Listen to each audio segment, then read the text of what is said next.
ঈদের বাকি আর মাত্র কদিন, আর তাই কোরবানি পশু বেচাকেনায় এসেছে জোয়ার। রাজধানীর পূর্বাচলের ৩০০ ফিটের গরু ছাগলের হাট থেকে যুক্ত হয়েছেন আমাদের সহকর্মী ফেরদৌস রহমান। ফেরদৌস, আমরা কিছুক্ষণ আগে আপনার একটি প্রতিবেদন দেখছিলাম হাট নিয়ে, যে অনলাইনের দিকে অনেকেই ঝুঁকছেন। তো তার পাশাপাশি এই যে গরুর হাট, এর উপর সেটার প্রভাব কেমন পড়ছে? আর যেহেতু ঈদের বেশি দিন বাকি নেই, কি অবস্থা দেখতে পাচ্ছেন? গরুর হাটে রয়েছে আমরা ৩০০ ফিটের হাটে।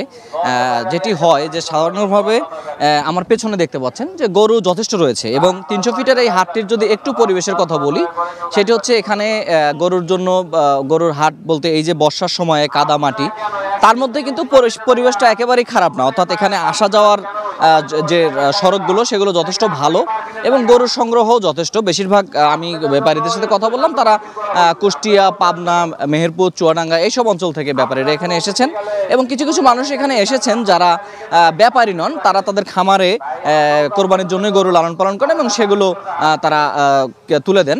তো স্বাভাবিকভাবেই এখনো পর্যন্ত কেনা বেচাটা ওইভাবে শুরু হয়নি, যে কারণে এই যে ব্যাপারীরা দেখতে পাচ্ছেন যে তারা সময় পার করছেন গরুগুলোকে যত্ন নিয়ে খাইয়ে।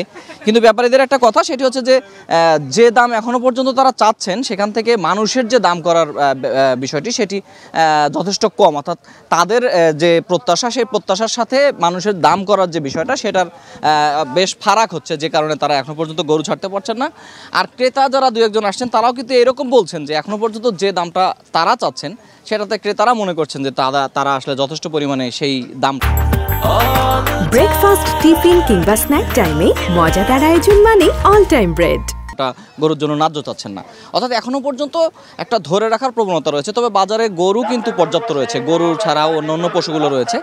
আর বাজারে যেটা হয় সাধারণত আকর্ষণ বা ভিড়গুলো থাকে, বেশ কিছু বড় আকারের গরু এখানে এসেছে। সেই বড় আকারের গরুগুলোকে ঘিরেই সেগুলোর যারা বিক্রেতা, তারা বলছেন যে সবাই আসছে, ভিডিও করছে, ছবি তুলছে, কিন্তু দাম তারা যা চাচ্ছেন তার থেকে প্রায় অর্ধেক বলছেন। এবং তারাও বলছেন তারাও চেষ্টা করবেন যে শেষের দিকে খুব বেশি ধরে না রাখতে, এবং মোটামুটি একটা জায়গায় যদি ক্রেতা এবং বিক্রেতা পৌঁছতে পারেন, তাহলে তারা পশুগুলো ছেড়ে দেবেন।